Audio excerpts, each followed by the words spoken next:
Hi everyone, and welcome to Tuesday, and we're back on deck, which is great. And we're going to obviously take a look at the performance of the NZX 50, being the main board for the New Zealand Stock Exchange. Before I jump across and do that, just remember that this is for educational purposes only. If you're looking for personalised financial advice, then you do need to go and have a chat to your own financial advisor. So let's take a look. Right, up here we have got the S&P NZX 50 gross index on the board, and it is Tuesday when I'm recording this, so the market is open. It's just coming up 11 o'clock, and it's down circa 0.5% at the moment. You can see that by that little red candle. What I'm looking at though is we want to look at the weekly chart and just see how the market has been performing on an overall basis for the past week. So you can see here last week we had a very good strong green candle, which is great.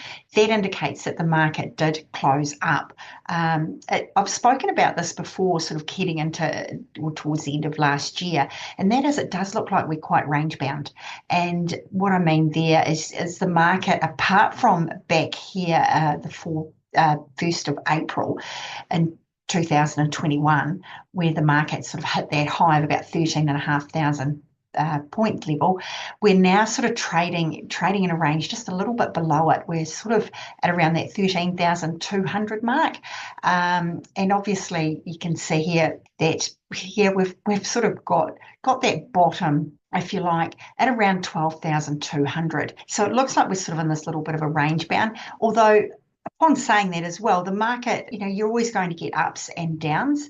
And if we just go back to this good strong green candle here, which was around the beginning of July last year, it did look like we had a little bit of an uptrend. And obviously, so hey, that could still be going. But overall, the market's quite tightly range bound. Let's look at this just on a daily, just to get an idea. And you can see here, so the market's performed quite strongly since about September last year. We've had obviously ups and downs along the way, but there is definitely this line of resistance at around that 3,200 mark, and we've got a line of support around that 12,500. You can see the next sort of drop down was 12,600, and in this recent one we're sort of seeing a low of about 12,800. So that is good. So the lows are getting higher and the highs are slowly getting higher as well, which is something that we want to see. Pop it over the 5-year, and the dashed line that's already on the screen, that is where the market currently is. So you can see that it was almost sort of range bound, but we are, like I keep saying, we are starting to see a little bit of momentum there. Be great to see if we could break through sort of that 13,200 level, and hopefully that might mean that the market might continue stronger. Who knows? I don't know. I can only look at the charts. But for me, this is a positive sign, and I would be looking at potential opportunities as well. I haven't done any research on this for the last few weeks, simply because the stocks that I'm already holding are the ones that are driving that market.